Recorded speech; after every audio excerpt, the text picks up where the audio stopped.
दोस्तों, हम कई बरसों से सुनते आ रहे हैं, अगर शैतान आया तो क्या होगा। इसी बात पर आधारित मूवी मैं आपके लिए लाया हूँ। मूवी का नाम है हेल होल। पोलैंड 1957। एक प्रीस्ट एक बच्चे को गोद में लिए है और वो उसे मारना चाहता है। वहाँ दो पुलिस वाले भी हैं। वो प्रीस्ट उस बच्चे को चाकू से मारने ही लगता है, तभी उसे पुलिस वाले मार देते हैं। अब कहानी 30 साल आगे होती है। वहाँ एक प्रीस्ट मैरिक आया है। दरअसल वो एक पुलिस वाला है। डिपार्टमेंट ने उसे चर्च भेजा है क्योंकि वहाँ से लड़कियाँ गायब हो रही हैं। वहाँ उसे पीरियर मिलते हैं जो वहाँ के मेन हेड हैं। वहाँ मैरिक की तलाशी ली जाती है। पीरियर मैरिक से कहते हैं यहाँ रात को बाहर निकलना मना है। वहाँ ना तो कोई फ़ोन था, ना ही लाइट। अजीब सा माहौल था। अब मैरिक अपने कपड़े बदलता है। हम देखते हैं मैरिक के शरीर में वैसा ही निशान था जैसा उस बच्चे के शरीर पर था। क्या मैरिक ही वो बच्चा है? हमें आगे पता लगेगा। मैरिक अपने सूटकेस में एक गुप्त जगह खोलता है। उसमें बंदूक और कुछ ज़रूरी सामान होता है। अब उसे खाने के लिए बुलाया जाता है। वो सब क्या खा रहे थे? मैरिक को कुछ भी समझ नहीं आ रहा था। मैरिक भी किसी तरह उसे खा लेता है। अब मैरिक देखता है एक पादरी एक लड़की के साथ उसका इलाज कर रहा है, जैसे भूत भगाना वगैरह। उस लड़की की हालत काफ़ी ख़राब थी। अब आज रात उस लड़की का इलाज हो रहा है। फादर बाइबल पढ़ना शुरू करते हैं और वो लड़की झटपटाने लगती है। उसके अंदर से मानो कोई और बोल रहा है। बेड हिलने लगता है।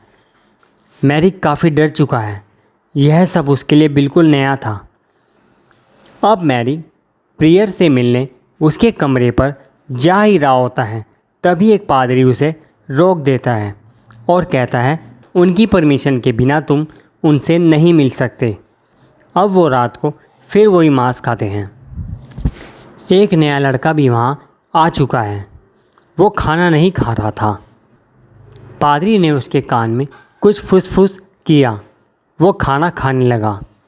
अब मैरिक रात को मैरियर के कमरे में एक मास्टर की सहायता से पहुंच जाता है। उसको वहां पर एक गुप्त दरवाज़ा मिलता है जहां पर काफ़ी अश्लील किताबों की भरमार होती है। मैरिक उस जगह जाता है जहां वो लड़की थी। उसके बेड के नीचे उसे एक इंजेक्शन मिलता है। अब मैरिक समझ चुका है यह सब पादरी वगैरह नहीं है। लड़की को ड्रग्स का इंजेक्शन दिया था।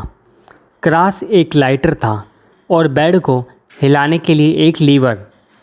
अब मैरिक अपने साथ गन रखता है क्योंकि उसे लग रहा था उन लोगों को उस पर शक हो गया है। अगले दिन वो देखता है कुछ पादरी मिलकर कब्र खोद रहे हैं। अब मैरिक दोबारा मैरियर के कमरे की जांच के लिए जाता है। उसे वहाँ एक गुड्डा टाइप दिखता है जिसकी आँख उसे देखकर हिलने लगती है।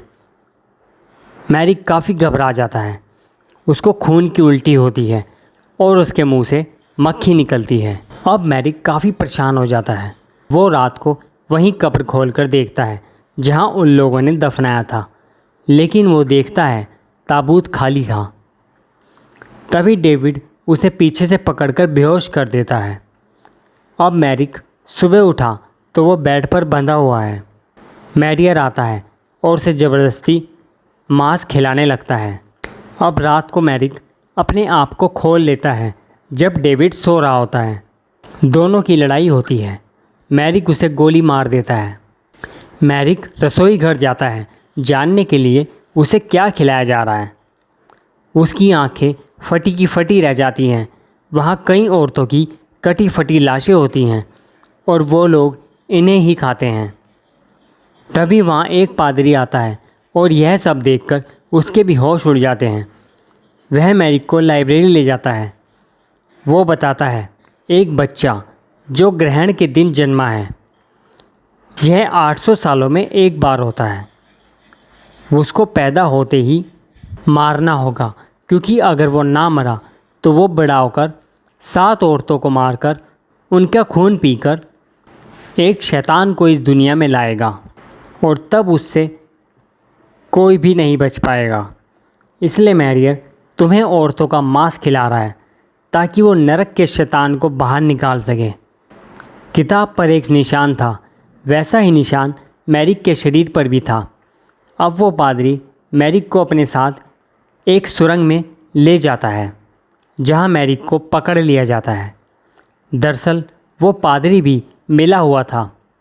अब मैरियर मैरिक को बताता है, हमने ही पुलिस को रिश्वत देकर तुम्हें यहाँ बुलाया है।